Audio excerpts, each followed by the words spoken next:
So hello my dear students, my dear friends, कैसे हैं आप सभी लोग। उम्मीद करता हूं आप सभी लोग बहुत अच्छे से होंगे, आपकी पढ़ाई अच्छे से चल रही होगी। मैं चित्रांश दादिच आप सभी का हार्दिक स्वागत करता हूं आज की इस कक्षा में। और आज हम बात करने वाले हैं line to line and word to word explanation को देखने वाले हैं India through the eyes of travellers eyes, sorry India through a traveller's eyes, यानी कि हम भारत का दर्शन करेंगे। और भारत का दर्शन किसके नज़रिए से करेंगे, तो एक ट्रेवलर यानी एक यात्री, बाहर का एक यात्री, बाहर की एक यात्री जो है वो जब भारत में आती हैं पर्लेस बर्क, तब वह भारत को किस नज़रिए से देखती हैं और क्या कुछ उन्हें यहाँ देखने को मिलता है, इसके बारे में आज की हमारी चर्चा होने वाली है। सभी लोगों का स्वागत है। चलिए, आज का लेक्चर थोड़ा सा लंबा है हमारा, तो विदाउट एनी डिले स्टार्ट करते हैं आज के इस लेक्चर को। चलिए, पर्ल एस बर्क ये नाम है हमारी लेखिका का, जिनका जन्म हुआ है 1892 के अंदर और इनका निधन हो जाता है 1973 में। अमेरिकन बाय बर्थ, और ये जन्म से अमरीकी हैं। बाय बर्थ का मतलब होता है जन्म इनका अमेरिका में हुआ है, अमरीकी नागरिक हैं बर्थ से। Was Rudyard in China bye her missionary parents, और जिन्हें लाया गया था, रियर्ड का मतलब है ला करके बस जाना। चाइना के अंदर उनके मिशनरी जो माता पिता थे, मिशनरी का मतलब होता है कि जो वे लोग होते हैं जो ईसाई समुदाय के प्रचार प्रसार का काम करते हैं, ईसाई धर्म में प्रचार प्रसार का जो काम करते हैं वो मिशनरी लोग कहलाते हैं। तो इनके माता पिता जो है वे ईसाई धर्म के अनुयायी थे और उनका प्रचार प्रसार का काम करते थे। She taught in a Chinese university, उन्हें एक चाइनीज यूनिवर्सिटी में पढ़ाया गया। She is known for her travelogue and memoirs, तो उन्हें जाना जाता है उनके ट्रेवलॉग के लिए और मेमोयर्स के लिए जाना जाता है। ट्रेवलॉग का मतलब होता है यात्रा वृत्तांत, और यात्रा वृत्तांत में जो भी जिस जिस जगह का उन्होंने भ्रमण किया, जिस जगह पर जहाँ जैसा महसूस किया, जो चीज़ उन्होंने समझी, इन सारी चीज़ों को वो लिखती थी और उसी के लिए बहुत ज़्यादा प्रसिद्ध है। She wrote personal accounts of her visits to different countries in simple lucid and effortless English, तो वह लिखा करती थी अपने पर्सनल अकाउंट को। मैंने कल भी बताया था, पर्सनल अकाउंट का मतलब एक तरीके से अपनी डायरी लिखती थी, और डायरी लिख करके अपने खुद के लिए वो डायरी लिखती थी। उनकी जो विजिट, उनकी जो यात्राएं होती थी डिफरेंट कंट्रीज में, अलग अलग देशों में, तो बहुत ही साधारण भाषा में। ल्यूसिड का मतलब लोक भाषा, जिसको कोई भी आसानी से पढ़कर समझ सकता है। एफर्टलेस, एफर्टलेस मतलब बहुत ज़्यादा एफर्ट नहीं लगाती थी वो इंग्लिश लिखने में, सामान्य और साधारण अंग्रेजी भाषा में उसे लिखती थी। She won the Nobel prize for literature in 1938, और 1938 के अंदर इन्हें लिटरेचर के लिए यानी कि अच्छा साहित्य लिखने के लिए नोबेल पुरस्कार जो है वो दिया गया था। नोटेबल अमंग हर चीफ वर्क्स, और नोटेबल का मतलब होता है ध्यान देने योग्य, जिन्हें नोटिस किया जाता है या जिन पर विशेष ध्यान जाता है, वो वर्क कौन कौन से थे उनके चीफ वर्क्स, यानी उनके प्रमुख कार्यों में से कौन कौन है। प्रमुख कार्यों में से है द गॉड्स अर्थ, भगवान की पृथ्वी, a novel on China and a novel on China, एक नॉवेल जो चाइना के बारे में था, कम माय बिलविड, इसके बारे में कल हमने बात की थी। कम माय बिलविड में से ही इंडिया का जो है वो कॉन्टेक्स्ट लिया गया है, विद इंडिया एज बैकग्राउंड, जहां पर पृष्ठभूमि में हम इंडिया या भारत को देखते हैं। The present piece, India through a traveller's eyes, तो वर्तमान में जो अभी हम भाग पढ़ने वाले हैं, जो पीस पढ़ने वाले हैं, जिसका नाम है इंडिया थ्रू अ ट्रेवलर्स आए, यानी कि इंडिया, भारत को देखेंगे हम एक यात्री के नज़रिए से। Is an extract from my several worlds, तो ये एक एक्सट्रैक्ट है, एक भाग है, एक अंश है, कौन सी किताब का, माई सेवरल वर्ल्ड्स का, which is a personal record of her life, जो उनके जीवन का एक निजी ब्यौरा हमें देता है। It shows her love for the poorest people living in Indian villages, और इस किताब के अंदर उनका प्रेम दिखाई देता है कि जो सबसे गरीब से गरीब लोग जो भारत के गाँवों में रह रहे हैं, उनके जीवन के बारे में यहाँ पर बात की जाएगी। यानी कि कुल मिलाकर के भारत में जब इन्होंने भ्रमण किया, तब इन्होंने ग्रामीण क्षेत्रों में जो गरीबी देखी, उस गरीबी का वर्णन या वृत्तांत जो है वो इस किताब में देखने को मिलता है। ठीक है, चलिए अब पैराग्राफ स्टार्ट करते हैं। हमारे पैराग्राफ 1 आया हमारा, India had always been part of the background of my life, भारत जो है वह हमेशा से मेरे जीवन का बैकग्राउंड यानी कि पृष्ठभूमि रहा है। क्या रहा है, पृष्ठभूमि में, बैकग्राउंड में हमेशा भारत जो है मेरे जीवन का हिस्सा रहा है, but I have never seen it whole, लेकिन मैंने इसे कभी भी पूर्णतया या संपूर्ण रूप से मैंने भारत को नहीं देखा। For my self until now, for my self मतलब अपने आप से, मतलब भारत के बारे में हमेशा पृष्ठभूमि में, बैकग्राउंड में हमेशा भारत की बात होती रही है, लेकिन मैंने अपने आप से खुद से जाकर के कभी भारत को नहीं देखा है अंटिल नाउ, अब तक। Yet the stories that our Indian family doctor and his wife told me when I was child had woven themselves into my growing dreams। तो लेकिन फिर भी, yet का मतलब क्या है, फिर भी, जो कहानियां मैंने सुनी है हमारे भारतीय परिवार के एक डॉक्टर है, मतलब हमारे एक फैमिली डॉक्टर है, पारिवारिक एक डॉक्टर है जो कि भारतीय हैं और उनकी पत्नी है, वो कई बार मुझे बहुत सारी कहानियां सुनाती रहती थी। The child had woven themselves, यानी कि एक ऐसा बच्चा जो अपने आप उनके साथ क्या करता है, मिलजुल करके बड़ा होता है। And I had long red everything, और मैंने भी बहुत ज़्यादा अध्ययन किया है, पढ़ा है सभी चीज़ों के बारे में, that I could find about that country, जो कुछ भी मुझे मिल पाता था उस देश के बारे में पढ़ने के लिए, मैंने उसे बहुत ज़्यादा पढ़ा है, बहुत ज़्यादा देखा है। From my father I had learn of it through Buddhism, और अपने पिता से मैंने सीखा है इसके बारे में बुद्धिज़्म के माध्यम से। बुद्धिज़्म मतलब बुद्धवाद जो है या बौद्धवाद जो है उसके द्वारा मैंने जाना है, सीखा है। And the life history of the Lord Buddha, और जो जीवन का इतिहास है, किसके जीवन का इतिहास है, लॉर्ड बुद्धा यानी भगवान गौतम बुद्ध के जो जीवन का इतिहास है वो भी मैंने अपने पिता से जाना है या सीखा है। कुल मिलाकर के ये मतलब बचपन से ही इन्हें इंडिया के बारे में कुछ ना कुछ इनपुट मिलता रहा, कभी इनके फैमिली डॉक्टर से, कभी उनकी वाइफ से, मतलब फैमिली डॉक्टर की वाइफ से।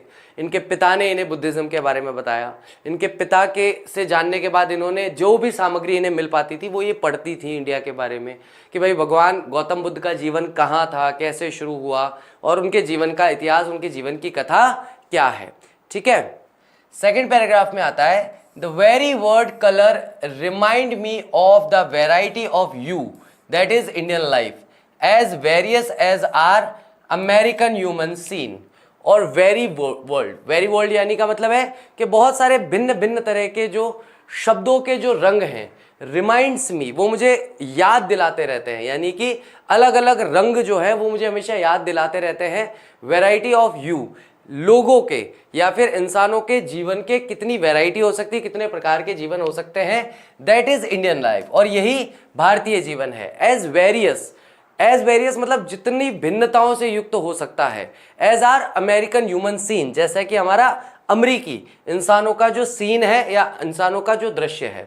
इन कश्मीर, अगर हम कश्मीर की बात करें, where the white barbarian invaders from Europe long ago penetrated India. तो अगर हम बात करें तो सफ़ेद या श्वेत दिखने वाले जो बारबेरियन है, असभ्य या जंगली लोग हैं, उन्होंने कश्मीर के अंदर क्या कर दिया था, वो इन्वेडर्स थे। इन्वेडर्स का मतलब है आक्रमणकारी थे। कौन थे वो? आक्रमणकारी थे, जो कहां से आए थे, यूरोप से आए थे, लॉन्ग अगो, बहुत पहले। पेनिट्रेट इंडिया, पेनिट्रेट का मतलब होता है हमला कर देना, वैसे पेनिट्रेट का मतलब होता है छेद करना, किसी भी चीज में छिद्र कर देना पेनिट्रेशन कहलाता है, या किसी चीज को तोड़ देना पेनिट्रेशन कहलाता है। लेकिन यहां पर क्या है, पेनिट्रेटेड इंडिया का मतलब है भारत पर आक्रमण किया। The people are often fair, और वो लोग जो थे, वहां के जो इंसान थे, वो अक्सर श्वेत हुआ करते थे, यानी कि रंग उनका बहुत साफ होता था। ठीक है। ऑबर्न हेयर का मतलब है बादामी रंग के उनके बाल हुआ करते थे, थोड़े से मतलब बादामी भूरे बाल होते थे, हल्के भूरे बाल वाले लोग होते थे। Blue eyed women are beauties there, और नीली आंखों वाली सुंदर महिलाएं वहां पर रहती थी। A young Indian friend of mind, तो एक जवान या एक युवा जो भारतीय, कौन है, भारतीय मित्र था मेरा, has recently married a Kashmiri man, उसने अभी अभी, मतलब था क्या, थी, फ्रेंड है ना उसकी, तो यानी कि महिला है, उसने अभी अभी एक कश्मीरी आदमी से शादी की थी। हु दो हिज हेयर इज डार्क, उससे, हालांकि जिसके बाल जो है वो कैसे हैं, डार्क है यानी काले रंग के हैं। Has eyes of clear green, और उसकी साफ हरे रंग की आंखें हैं। The skin colour of Kashmiri is a lovely cream, और स्किन का जो कलर है यानी कि चमड़ी का जो रंग है, स्किन का जो कलर है कश्मीरी लोगों का वो बहुत ही लवली और क्रीम कलर का है, क्रीमिश कलर का है। And features are as classic as the Greek. और फीचर्स मतलब जो मतलब नाक नक्श जिसको अपन बोलते हैं, तो कश्मीरी लोगों का जो नाक नक्श है वो उतना ही क्लासिक है, उतना ही सुंदर है जैसे कि ग्रीक लोगों का होता है। ग्रीक कौन? ग्रीस के रहने वाले लोगों को हम ग्रीक कह रहे हैं यहाँ पे। But all the people of India must be reckoned as belonging to the Caucasian race. लेकिन सारे के सारे जो लोग हैं भारत के must be reckoned as belonging, वो उनको ऐसे जाना जाता है जैसे कि वो बिलोंग करते हैं यानी कि संबंध रखते हैं। किससे संबंध रखते हैं? तो चौकेसिन रेस यानी घुड़दौड़ यानी घोड़े की दौड़ के मैदान से संबंध रखते हो। Whatever the colour of skin in the south though it is be black as any Africans. तो कोई भी ऐसा व्यक्ति या कोई भी ऐसा कलर जो है स्किन का, अगर हम साउथ की तरफ बात करें यानी भारत के दक्षिणी क्षेत्र के अंदर अगर हम बात करेंगे, जहां पर लोग जो रहते हैं उनका जो कलर है वो कैसा है? ब्लैक कलर है, जैसे कि किसी अफ्रीकन व्यक्ति का कलर होता है। तो यहां पर हम बात कर रहे हैं कि भैया जैसे एक घुड़दौड़ होती है ना, घुड़दौड़ समझते हो?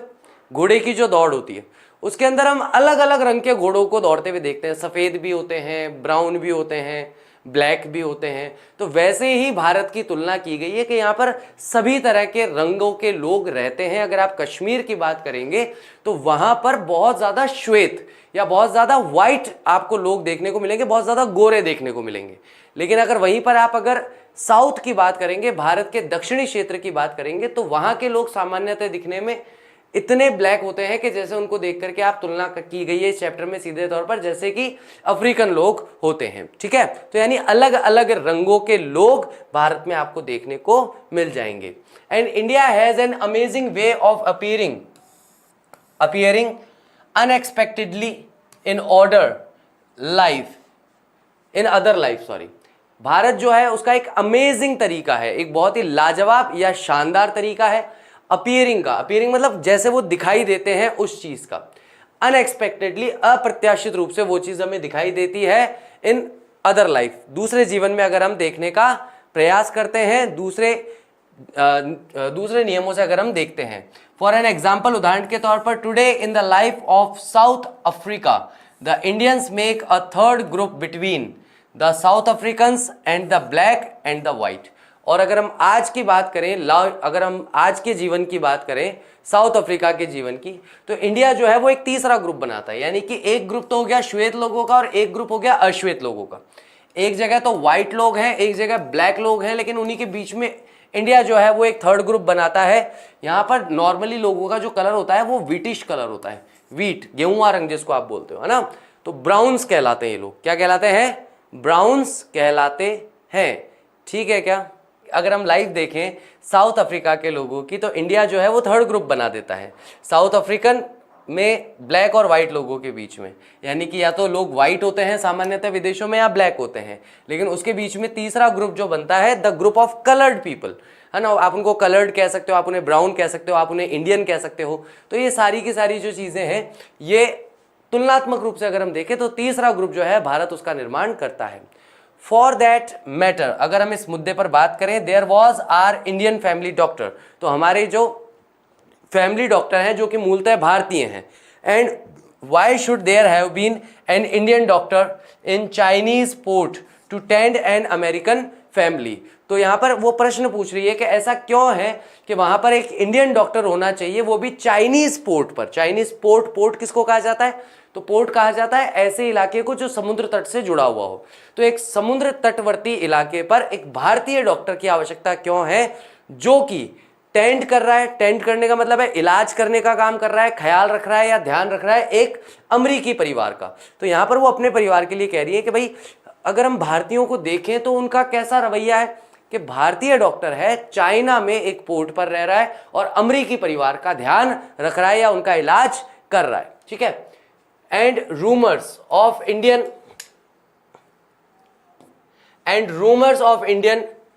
परसिस्ट, और भारतीय जो परसिस्टेंस है, परसिस्ट का मतलब है लगातार किसी चीज के होने की जो अफवाहें हैं, for they are memorable people, dramatic and passionate and finding dramatic life, कि यहाँ के जो लोग हैं, भारतीय लोग जो हैं वो लगातार क्या है, मेमोरेबल पीपल है। मेमोरेबल मतलब आप किसी भारतीय से मिलोगे तो वो व्यक्ति आपको लंबे समय तक याद रहेगा, आप बहुत आसानी से उसे भूल नहीं सकते।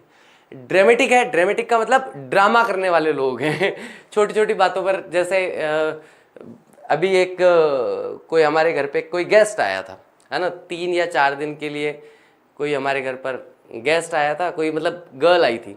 तो 3-4 दिन मेरी मॉम के साथ रही, बहुत अच्छे से रही और बढ़िया, मतलब दोनों की खूब बढ़िया दोस्ती, 3-4 दिन में अच्छी दोस्ती हो गई। अब जब उनका उस गर्ल का वापस अपने घर जाने का टाइम आया तो ये लोग गले मिलकर के ऐसे रो रहे हैं जैसे पता नहीं क्या हो गया है तो भारतीय लोग क्या थोड़े से इमोशनल होते हैं, थोड़े से ड्रामेटिक होते हैं, हर चीज़ को थोड़ा सा बढ़ा चढ़ा कर करते हैं। अगर कोई अतिथि आया है, जैसे मान लीजिए मैं कभी बिहार आया और आप लोगों से मिला, तो मेरे को पता है कि जितना आप सामान्यतः किसी का अतिथि सत्कार करते होंगे उससे कुछ भव्य करने की कोशिश करेंगे, कुछ अलग सा करने की कोशिश करेंगे कि यार सर को याद रहना चाहिए कि भाई सर हमारे यहाँ गेस्ट बन के आए थे तो हमने कैसे उनका स्वागत किया था। तो भारतीय लोग थोड़े से कैसे हैं, ड्रामेटिक हैं। ड्रामेटिक मतलब ड्रामा करने वाले लोग हैं। फिर पैशनेट है, पैशनेट मतलब बहुत ही जोशीले हैं। फाइंडिंग ड्रामेटिक लाइफ, और हमेशा ड्रामेटिक ड्रामा युक्त जो जीवन है वही हमेशा जीने का प्रयास करते हैं, हमेशा वैसा ही करते हैं। चलिए आगे देखते हैं। You see how India has a way of permitting human life. आपको देखना, आप देखेंगे आपको पता चलेगा कि कैसे भारत जो है उसका अपना एक तरीका है, कैसे वो ह्यूमन लाइफ में, इंसानी जीवन में कैसे वो प्रवेश करता है। And consider how India has managed merely bye maintaining her independence. और आप कंसीडर करते हैं, आप इस चीज को मानते हैं, इस चीज पर ध्यान देते हैं कि जिस प्रकार से इंडिया जो है उसने मैनेज किया है, अपने आप को व्यवस्थित किया है। मेयरली, मात्र, मेयरली का मतलब होता है मात्र, मेंटेनिंग हर इंडिपेंडेंस, यानी भारत जो है उसने किस तरीके से अपनी स्वतंत्रता को मेंटेन किया है, कैसे अपनी स्वतंत्रता को बनाए रखा है। एंड यस, और हाँ, बाय प्रोड्यूसिंग सुपीरियर इंडिविजुअल, और उन्होंने निर्माण किया है, प्रोड्यूस किया है किस चीज का, सुपीरियर। सुपीरियर का मतलब सर्वोच्च, सुपीरियर का मतलब क्या हो गया, सर्वोच्च, सबसे शानदार, सबसे बढ़िया, सबसे बेहतरीन। इंडिविजुअल्स का मतलब है व्यक्तियों का निर्माण कैसे किया है ना।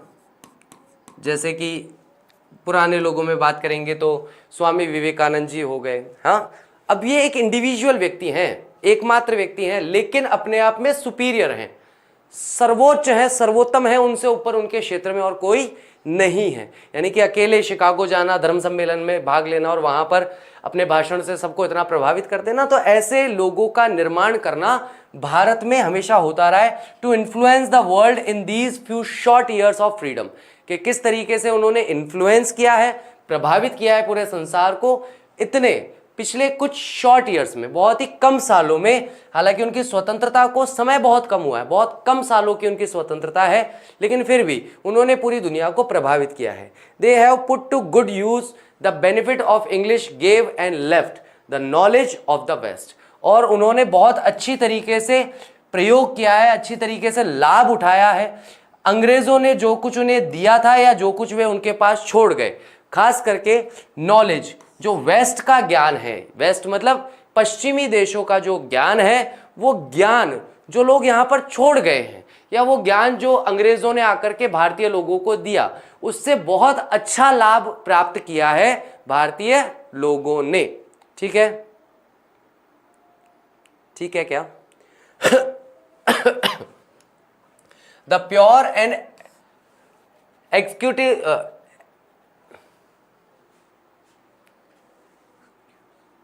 exquisitely enunciated English tongue of men and women educated on both side of the globe।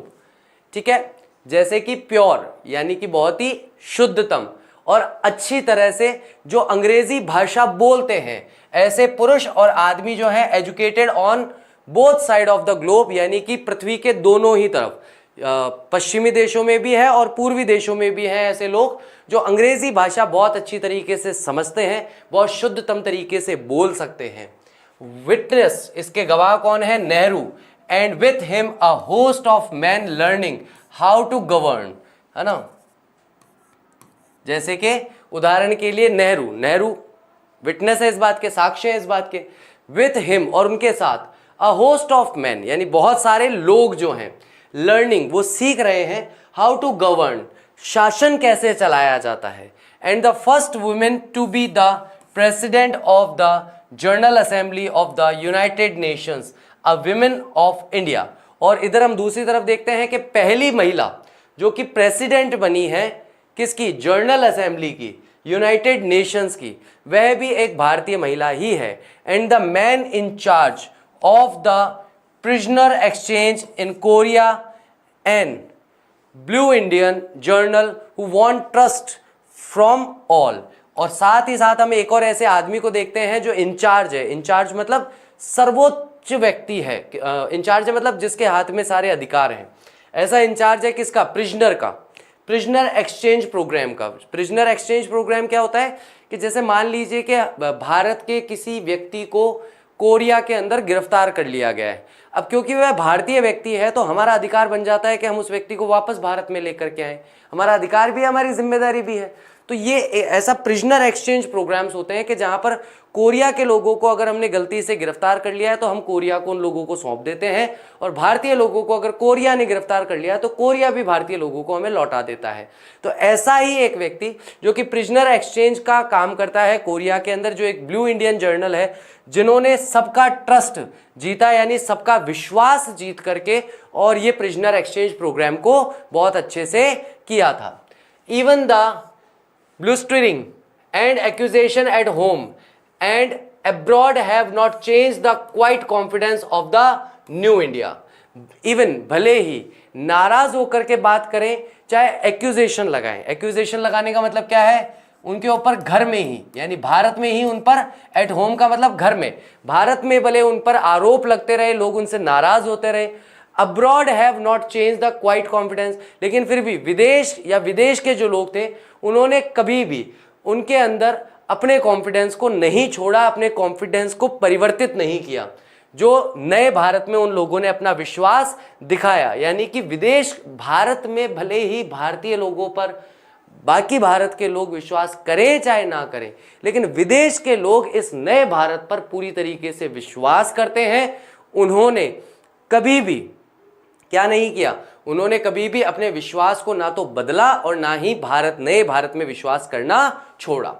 And this confidence, और ये जो विश्वास है, founded in unyielding idealism permits our world life. और ये जो कॉन्फिडेंस है, फाउंडेड का मतलब है उसने निर्माण किया है या फिर उसने स्थापना की है। किस चीज की स्थापना की है, अनयील्डिंग आइडियलिज्म की, एक ऐसे आदर्शवाद की जिस आदर्शवाद में हम कुछ प्राप्त नहीं करना चाह रहे। मतलब वैसे तो नॉर्मली क्या होता है, हम कोई भी काम करते हैं तो उसमें हमें कुछ ना कुछ चाहिए होता है कि भाई बदले में हमें कुछ तो मिले, लेकिन ये कैसे आइडियलिज्म का निर्माण कर रहे हैं, या कैसे आइडियलिज्म का मतलब होता है आदर्शवाद, कैसे आदर्शवाद का निर्माण कर रहे हैं, तो ऐसे आदर्शवाद का निर्माण कर रहे हैं जो अनयील्डिंग है, जिससे कुछ प्राप्त नहीं हो रहा।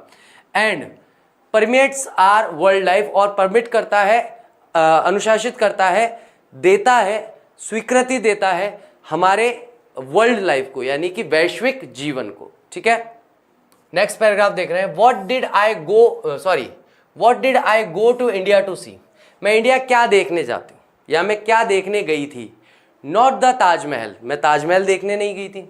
Although I did see it, हालांकि मैंने उसे देखा, लेकिन मेरा वहां जाने का उद्देश्य ताजमहल देखना नहीं था। देखो ये दो चीजें अलग अलग है। एक तो मैं भारत जा रहा हूं क्योंकि मुझे ताजमहल ही देखना है, एक मैं भारत जा तो रहा हूं लेकिन किसी और कारण से जा रहा हूं, लेकिन वहां जा रहा हूं तो ऐसा नहीं है कि मैंने ताजमहल देखा नहीं, ताजमहल मैंने देख भी लिया, लेकिन इसका मतलब ये नहीं है कि मैं ताजमहल देखने ही वहां गया था। Although I did see it, हालांकि मैंने ये देखा। एंड बाय मून नाइट, चंद्रमा की रोशनी वाली रात जब होती है तब देखा, जब वह सबसे ज्यादा सुंदर दिखता है। नॉट फतेहपुर सीकरी, फतेहपुर सीकरी नहीं देखा। All did I see it, और ना ही मैं फतेहपुर सीकरी देखने गई थी, हालांकि मैंने तब उसे भी देखा।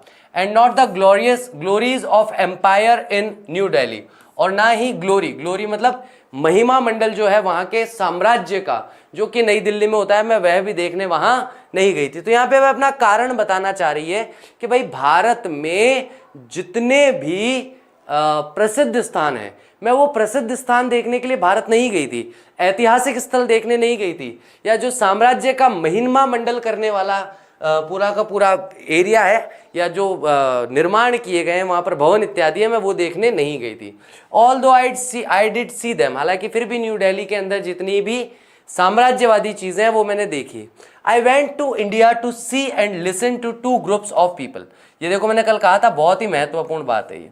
मैं भारत केवल और केवल 2 लोगों के समूह से मिलने, 2 लोगों के समूह से बात करने, 2 लोगों के समूह की से जानकारी प्राप्त करने के लिए गई थी, ताकि मैं उन्हें सुन सकूं और उन्हें देख सकूं। The young intellectuals in cities and the peasants in the villages. तो इंपॉर्टेंट लाइन है, याद रखना गाइस। मैं 2 ही लोगों से मिलने गई थी। एक तो यंग इंटेलेक्चुअल्स जो हैं, जवान लोग जो हैं, जो जवान बुद्धिजीवी लोग हैं, जवान बुद्धिमान लोग हैं जो शहरों में रहते हैं, और दूसरे जो ग्रामीण लोग हैं, गांव में रहने वाले पीसेंट्स हैं, गांव में रहने वाले किसान हैं। इन 2 ही लोगों से मिलने के लिए मैं वहां गई थी। मेरे वहां जाने का कारण केवल ये 2 ही ग्रुप थे। पहला ग्रुप था, मैं शहर में रहने वाले जवान और बुद्धिजीवी लोगों से मिलना चाहती थी, और दूसरा ग्रुप या दूसरा समूह था कि गांव में रहने वाले जो पीसेंट्स हैं, जो किसान हैं, उनसे मैं मिलने गई थी या उनसे मैं मिलना चाहती थी। These I met in little rooms in the city। और इन लोगों से मैं छोटे छोटे कमरों में मिली थी शहर में। In little houses in the village, और छोटे छोटे घरों में मिली थी गांव में। And I heard their plans for freedom, और मैंने सुना उनकी योजनाओं को, वे योजनाएं जो स्वतंत्रता के लिए थी। Already the intellectuals believed that another world war was inevitable। और पहले से ही ऑलरेडी इंटेलेक्चुअल्स मतलब जो बुद्धिजीव थे, बुद्धिमान लोग थे भारत के, वह ये मानते थे कि दूसरा वर्ल्ड वॉर जो है वो क्या है, इनएविटेबल है। इसका मतलब क्या है, अपरिहार्य है। अपरिहार्य होने का मतलब क्या है, जिसे टाला ना जा सके, यानी कि दूसरा या सेकेंड वर्ल्ड वॉर तो होना ही होना है। भारत के जो लोग हैं, भारत के जो इंटेलेक्चुअल्स हैं, वह ऐसा मानते थे, वह ऐसा विश्वास करते थे कि भैया वर्ल्ड वॉर तो होगा ही होगा दोबारा। They had been bitterly disappointed after the first world War. वे बहुत ही कड़वाहट जनक तरीके से डिसअपॉइंटेड थे, निराश थे फर्स्ट वर्ल्ड वॉर के बाद में। By what they felt were the broken promises of England, क्योंकि जो उन्होंने महसूस किया कि जो टूटे हुए वादे थे, जो कि इंग्लिश लोगों ने किए थे, इंग्लैंड के निवासियों ने उनसे जो वादे किए थे, वो वादे टूट गए थे। इसकी वजह से फर्स्ट वर्ल्ड वॉर के बाद जो भारत के लोग हैं वे बहुत ही कड़वाहट का अनुभव कर रहे थे, और उनको मतलब ब्रिटिशर्स को लेकर के या अंग्रेज़ों को लेकर के उनके मन में बहुत ज़्यादा कड़वाहट भरी हुई थी। The English they declared had no real purpose to restore India to the people. और जो अंग्रेज लोग थे उन्होंने ऐसा घोषणा कर दी थी, दे डिक्लेयर का मतलब है घोषित कर देना, हैड नो रियल पर्पस, कि उनके पास कोई वास्तविक उद्देश्य नहीं है कि वापस वे रीस्टोर करें, यानी कि पुनः स्थापना करें या पुनः संगठित करें भारत को, टू द पीपल, भारत के लोगों के लिए। यानी कि अंग्रेज लोग भारत में जो कुछ कर रहे थे अपने लिए कर रहे थे, भारत के लोगों के लिए वो कुछ भी नहीं करना चाहते थे, या भारत के लोगों के लिए कुछ भी करने का उनका कोई उद्देश्य नहीं था। कहीं वो कुछ भी ऐसा नहीं करना चाह रहे थे। आगे बात करते हैं। आई कुड बिलीव इट, और मैं इसका विश्वास कर सकती थी। Fresh as I was from China, fresh यानी कि बिल्कुल नई नई, जैसे कि मैं चाइना से थी। Where the period of people's tutelage seemed endless and self government further of every year, क्योंकि जो पीरियड था जहाँ पर चाइना की हम बात करें, जहाँ पर जो समय था लोगों के ट्यूटिलेज का मतलब है लोगों की परेशानी का, लोगों की समस्याओं का। सीम्ड एंडलेस, ऐसा लगता था, ऐसा प्रतीत होता था कि ये अनंत है, लोग हमेशा समस्या परेशानी में ही घिरे रहेंगे।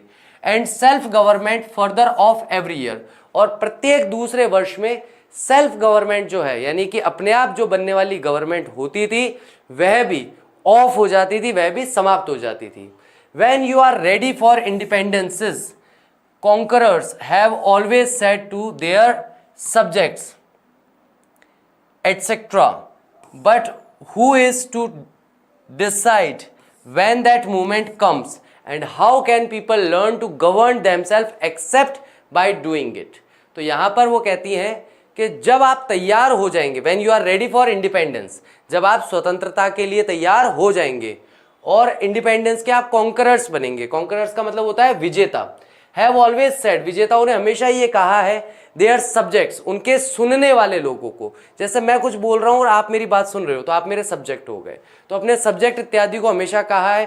But who is to decide when the moment come, लेकिन हम कौन है ऐसा व्यक्ति जो तय करेगा कि हाँ भाई अब सही समय आ गया है, अब आप गवर्न कर सकते हो, अब आप शासन कर सकते हो।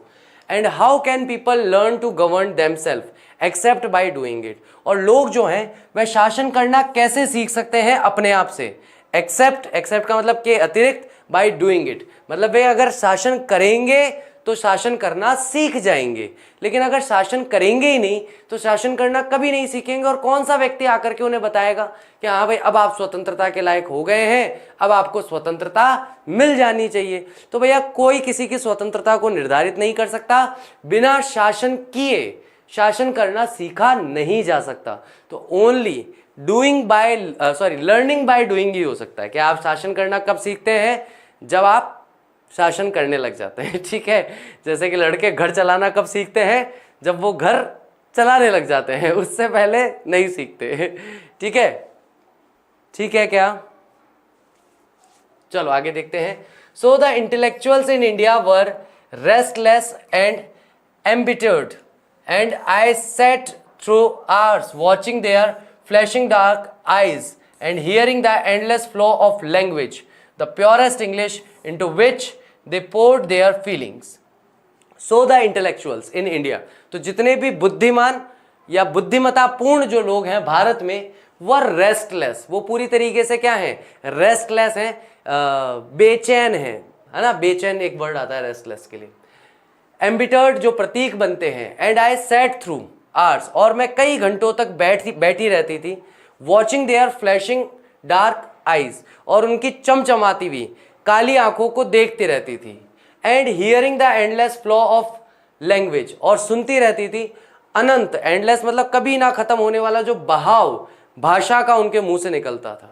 और कैसी भाषा बोलते थे, द प्योरेस्ट इंग्लिश, सबसे अच्छी सबसे प्योर इंग्लिश वो बोलते थे, इनटू विच, जिस इंग्लिश में, दे पोर्ड देयर फीलिंग्स, पोर्ड का मतलब होता है भरना, जिस भाषा में यानी अंग्रेजी भाषा में वो अपनी फीलिंग्स को, अपनी भावनाओं को भर के मुझ तक पहुंचा रहे थे।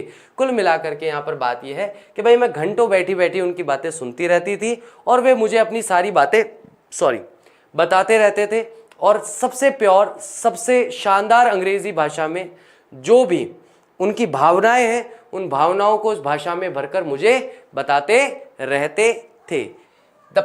The plan then was that when the Second World War broke, और जो प्लान था, जो योजना थी उस समय में वो ये थी कि जब सेकेंड वर्ल्ड वॉर यानी कि द्वितीय विश्व युद्ध जब शुरू होगा, India would rebel immediately against England, तो इंडिया जो है वो रेबल कर देगा। रेबल करने का मतलब है विद्रोह करेगा। जैसे ही सेकेंड वर्ल्ड वॉर होगा वैसे ही भारत क्या करेगा, विद्रोह करेगा इमीडिएटली, तुरंत। किसके अगेंस्ट, किसके विरुद्ध, इंग्लैंड के अगेंस्ट। एंड कंपेल हर, और इंग्लैंड को क्या कर देगा, इंग्लैंड को कंपेल करेगा, इंग्लैंड को विवश करेगा बाय दिस कॉम्प्लिकेशन, और इस कॉम्प्लिकेशन से, इस उलझन से, टू सेट हर फ्री, कि वे लोग भारत को स्वतंत्र कर दें। They would not be forced, और उन्हें फोर्स ना किया जाए, उनके साथ जोर जबरदस्ती ना की जाए, as they declare they had been in the first world war, जैसा कि उन्हें डिक्लेयर करके कि भाई फर्स्ट वर्ल्ड वॉर के टाइम जैसे उनके साथ धोखाधड़ी हो गई थी कि भाई हम तुम्हारे लिए कुछ ना कुछ जरूर करेंगे, तुम फर्स्ट वर्ल्ड वॉर में हमारा साथ दो, वैसा इस बार उनको फोर्स नहीं किया जा सकेगा, यानी भारत को विवश नहीं किया जा सकेगा कि इंग्लैंड के अनुसार भारत को चलना पड़े। To fight at England's command, के इंग्लैंड के कमांड पर, इंग्लैंड के आदेश पर वे युद्ध करें।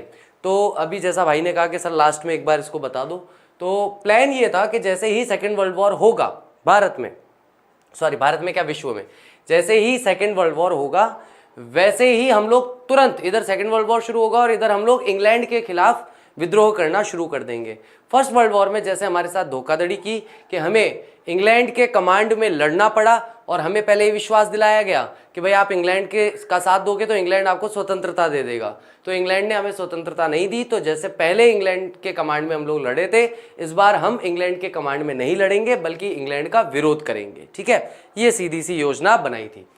एंड देन, और उसके बाद आई आस्क्ड, मैंने पूछा, and then young India said proudly, और उसके बाद जो जवान भारतीय हैं वो बहुत ही गर्व से कहते हैं, we will ourselves decide rather we wish to fight at England side और अगेंस्ट हर। और उसके बाद हम खुद ये तय करेंगे, वी विल आवरसेल्फ डिसाइड, यानी हम स्वयं से अपने आप से ये डिसाइड करेंगे, तय करेंगे कि हम किसकी तरफ से लड़ना चाहते हैं। क्या हम इंग्लैंड की तरफ से लड़ना चाहते हैं या हम इंग्लैंड के अगेंस्ट लड़ना चाहते हैं, यानी इंग्लैंड के साथ लड़ेंगे या इंग्लैंड के विरुद्ध लड़ेंगे, ये हम खुद ही तय करेंगे।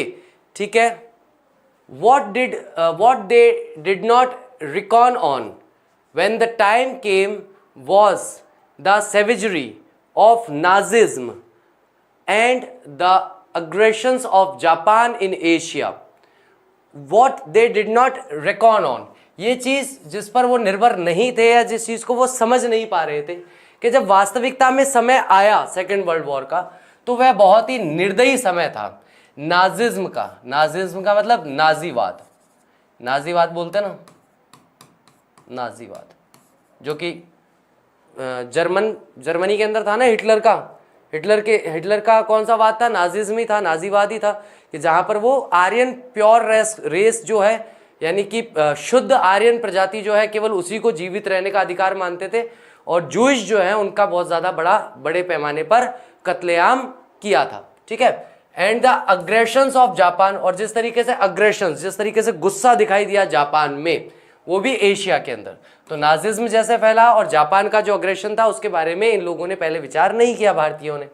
When they perceived that they must choose between the axis and the English, और जब उनके सामने ये स्थिति आई कि उन्हें दो में से किसी एक चीज को चुनना होगा, तो देखो भाई, दो ग्रुप थे जो आपस में लड़ रहे थे वर्ल्ड वॉर 2 के अंदर, एक एक्सिस का ग्रुप था और एक अंग्रेजों का ग्रुप था।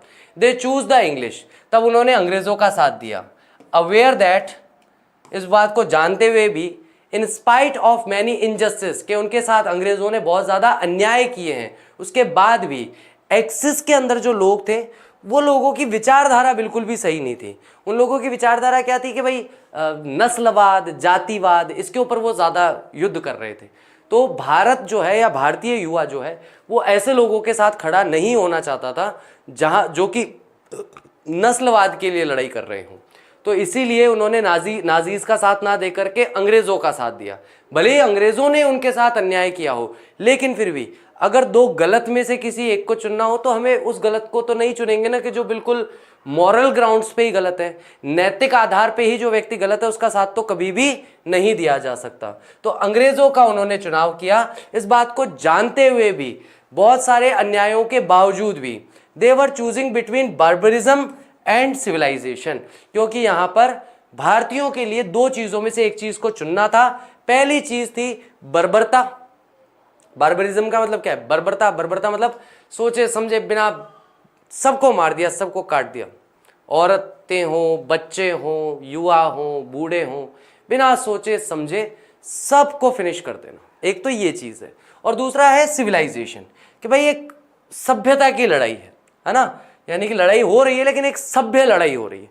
तो भारतीयों ने किसका चयन किया? सभ्य लोगों का चयन किया, जो कि इंग्लिश या इंग्लैंड वाला ग्रुप था। और किसके अगेंस्ट युद्ध किया? तो उन्होंने अगेंस्ट किया आपके जो बार्बरिक सोच रखने वाला जर्मनी था या एक्सिस ग्रुप था, उनके विरुद्ध उन्होंने भारतीयों ने युद्ध किया। They postponed their plans for freedom, और इस तरीके से उन्होंने उनकी जो योजना थी स्वतंत्रता की उसको पोस्टपोन कर दिया, स्थगित कर दिया। Gandhi meanwhile doing his work with in his own country, और गांधी जी मीनवाइल इन सब के दौरान गांधी जी अपना काम कर रहे थे अपने ही देश में, until the war was over, जब तक युद्ध समाप्त नहीं हो जाता। एंड बाय देन, तब तक the wisest minds in England understanding the new world, और ये जो सेकेंड वर्ल्ड वॉर के समाप्त होने का जब तक समय आया, तो वाइसेस्ट माइंड जो थे, यानी कि सबसे बुद्धिमान, जो बुद्धिशाली लोग थे इंग्लैंड के अंदर, वो ये समझ रहे थे इस नए संसार को, इस नए वर्ल्ड को, कि भैया अब जो है संसार चेंज हो गया है। Returned India to her people, और उन्होंने भारत उनके ही लोगों को वापस लौटा दिया।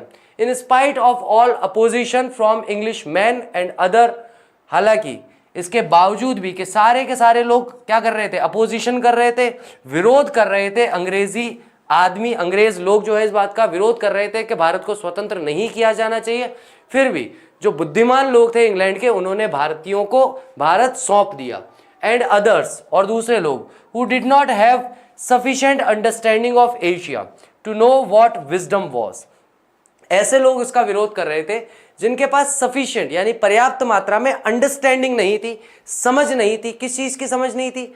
एशिया की समझ नहीं थी। यानी वे लोग जो एशिया को नहीं समझते थे वो ये कहते थे नहीं नहीं भाई, क्यों अपने को वो भारत को क्यों स्वतंत्र करना है, आज़ाद करना, हम तो नहीं करेंगे, हम तो भारत का अभी भी शोषण करते रहेंगे।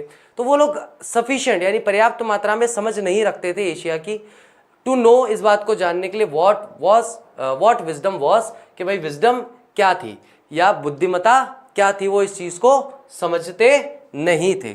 इसलिए उनको लगता था कि नहीं यार, भारत पर अपना नियंत्रण बनाए रखना चाहिए, भारत को स्वतंत्र नहीं करना चाहिए।